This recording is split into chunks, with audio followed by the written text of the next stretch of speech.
So mga idol, ito ang ating tanim ngayon. Sumusunod yung kasunod sa unang tanim natin, yung pinipitasan natin ngayon na palaya. Ito na naman yung susunod na tanim. Malalaki na mga idol. Kaya marami na naman tayong gagawin ngayon. Sa kabila. Marami na ang gagawin idol. Kaya maaga tayong pumunta dito sa bukid. Dahil marami tayong gagawin. Kailangan paano natin mga yan. Dahil medyo luwang-luwang konti itong tanim natin na ito. Ay kailangan natin maaga para marami tayong magagawa. At sasamantalain natin yung lamig ng panahon. Dahil pagka mainit na, hindi na tayo masyadong makakagawa. Mahirapan na rin tayo dahil sa init. Sa ibang klima pa naman na ngayon, mainit ang panahon. Kaya yan. At pupuntan pa natin yung ibang tanim natin mga idol. At bibisitahin din doon sa kabila.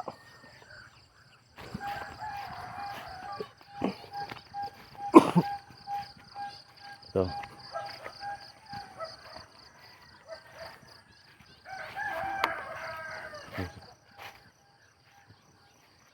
nga pala yung mga pinadapan ni Bagyong Juan, yung mga upo na yan,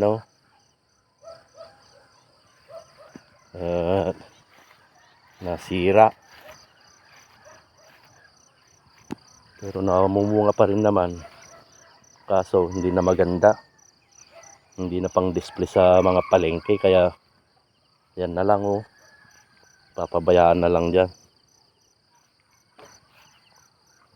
Ito nga pala yung ibang tanim din natin na ng palaya. Yan. Araw-araw kasi natin pinapasyalan mga idol yung maaga dahil tinitignan natin kung may mga peste ba o insektong mga nakadapo o kumakain ng lalo naninira sa mga dahon mga idol. Ito yung mga pabungang palaya. Yan. Malalaki na rin mga idol. Kaya ang dami nating gagawin ngayon. Kaya maaga tayong pupunta dito sa taniman para maaga tayong gagawa at maraming matatapos na gagawin.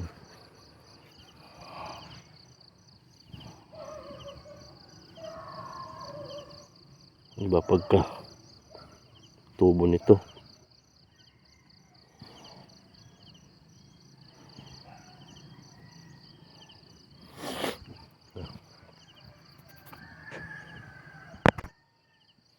Magandang tignan mga ito pagka ganyan tumubo lahat. Lalaki na.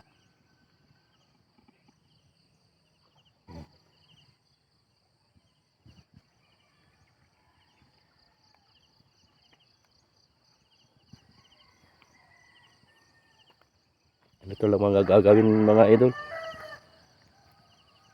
Kailangan sipag, tiyaga sa pagtatanim.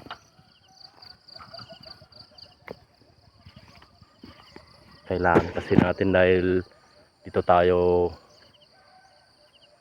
kumukuha ng pambuhay natin sa ating pamilya.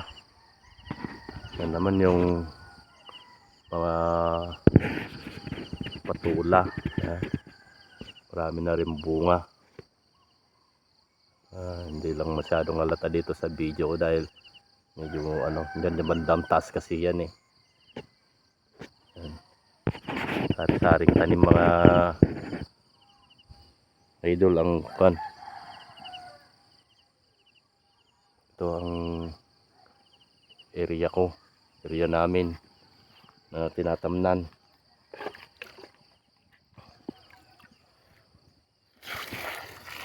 Nakapundo ng tubig para sa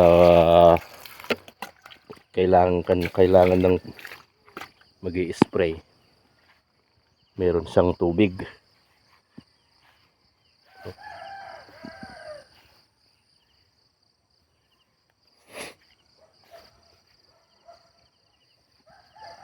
Yun lang mga gawain dito mga idol. Kailangan talaga yung sipag, tiyaga at maagang kumilos sa bukid. Ito ang diskarte sa pagtatanim ng gulay. May tiyaga. Kung wala kang tiyaga sa pagtatanim, hindi mabubuo yung idol, mga tanim na hindi lalaki ng maganda. Kailangan talaga sipag, tiyaga sa pag-aalaga sa mga tanim mga idol. Hanggang dito muna mga idol ang video at magsisimula na tayong maglagay ng mga kailangan dito sa mga tanim natin.